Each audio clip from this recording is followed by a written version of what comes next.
Hi there, this is Sue Tonks, and welcome to my 6th episode in becoming a more effective and confident networker. Today we've got a really exciting part of the networking process, the bit where we actually go to an event and we meet some people.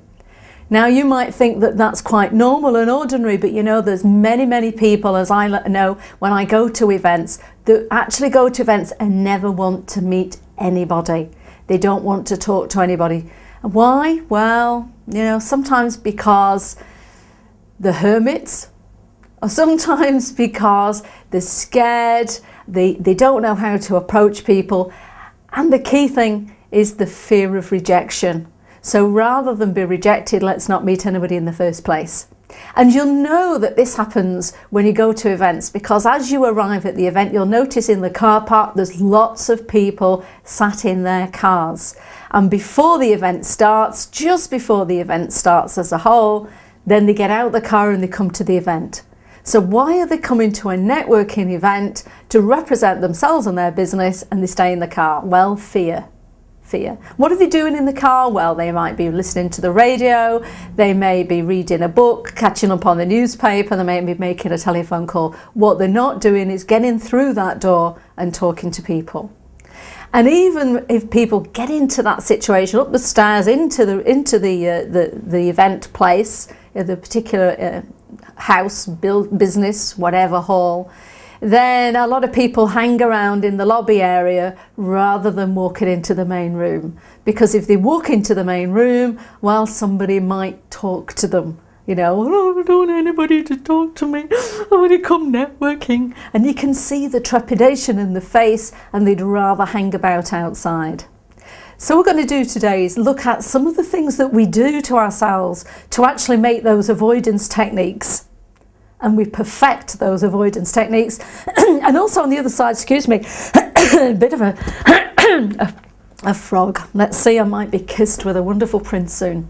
So the avoidance techniques, and also what we can do to get over those avoidance techniques and actually join in with some really nice people. One of the avoidance techniques I watch, because I'm a people watcher, I love to go to events and have a look around the room, see who's doing what. And one of the things I see is the avoidance technique of the toilet. So imagine that you've got a whole room in there, there's already 100, 200 people talking to each other, they're all suited, there's a noise and all sorts of things happening, and you walk towards that event and you walk in. And as you look around the room, you think, oh, I'll just go to the toilet. Well, you know, the toilet is perhaps a good place for us to go if we are going to Escape Girls, because that's the time when we can go, where we can do the hair and put the lipstick on and get ourselves ready, and we might meet somebody else in the event, in the toilet. You know, it's not a good thing for men to be going to the toilet and talking to strangers for 20 minutes or so. But hey, girls, we can do that. We can build relationships in the ladies. In the washroom. So let's say we don't do the toilet thing, but we walk into the event, and as we registered, they gave us a brochure. So here we are, a brochure. And you know, it's funny, isn't it? It's the most interesting thing that you've ever read. Because as the person looks at the brochure and look about, and they open the brochure,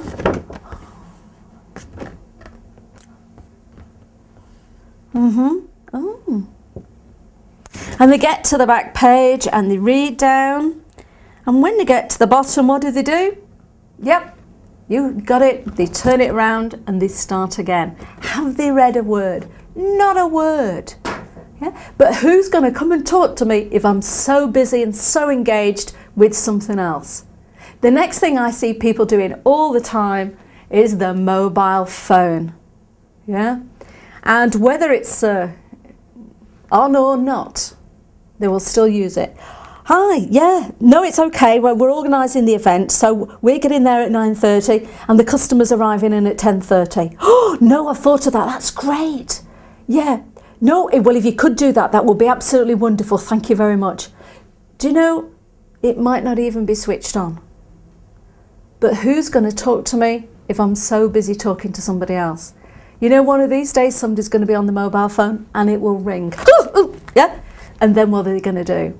But even worse than the mobile phone now, of course, the age of technology, is the whole area of texting and being on your internet, on your phone at the same time.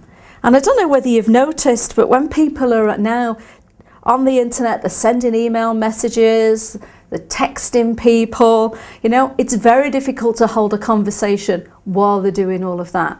And I've noticed, I also look at body language, and I've noticed that people have the knees bent a little bit while they're holding on, and it looks very, very strange. But again, if I'm communicating with somebody else on a mobile phone, nobody's going to come and talk to me. And many people do that just because they don't know how to approach people or what to say. So,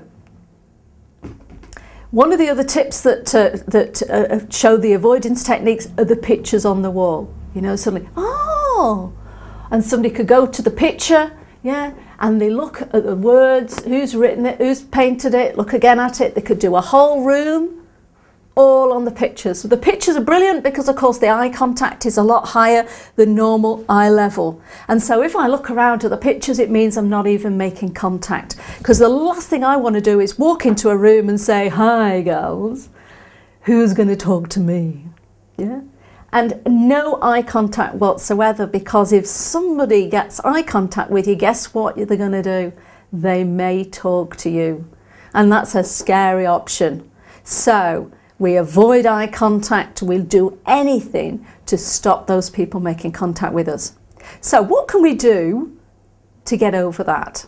Well, the first thing we can do is just approach the single person on their own. That person's the easiest person ever to go and talk to. But remember, everything we do in networking is done with the utmost professionalism, courtesy and politeness. Always ask permission. So we just go to somebody and say, hi there, can I join you? They're not going to say, no, I don't want to talk to anybody, I want to come networking. You know, because they will always say yes. So if you say, hi there, can I join you? They'll look up and they'll say yes. Then you can start your conversation. There are 4 things we have in common with a total stranger. 4 things. And these 4 things represent the first 4 questions you can ask when you're breaking the ice. The first question is, so where have you travelled from today? Because everybody at an event has had to have got there from somewhere, somehow. They've got there from somewhere, somehow. So it's an easy question to ask. So where have you travelled from today? And they say, oh, well, I've come from such and such. And you can then find out, is that where they work? Is that where they live? Is that where their client is? How their journey was? Which route they took? All sorts of things. Anything to do with that journey. The most important thing in the first 4 questions is that you build up some level of connectivity. Yeah, you find some things in common. The second question we have is all related to the event. So what's your relationship to, or what's your working line of whatever? So it's an engineering event, we might say, so what's your link with engineering? If it's a business new startup, so what's your link in with business new starts? And then the person can talk about it. That's the second thing you've got in common. The third thing we've got in common is the host. The same person invited us, or the same organisation or corporation. So what's your relationship to X, Y and Z?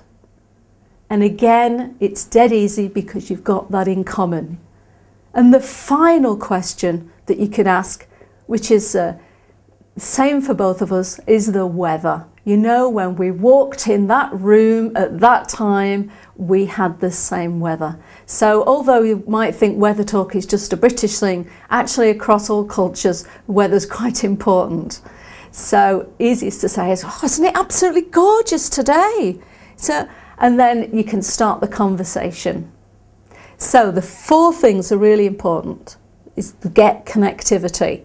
Either the journey, the type of event, the host, or even the weather. And once you've got those 4 questions out the way, you've then got some things in common that you can carry on and build your relationship on. So thank you for listening today, and I'm looking forward to some further episodes later on. Bye.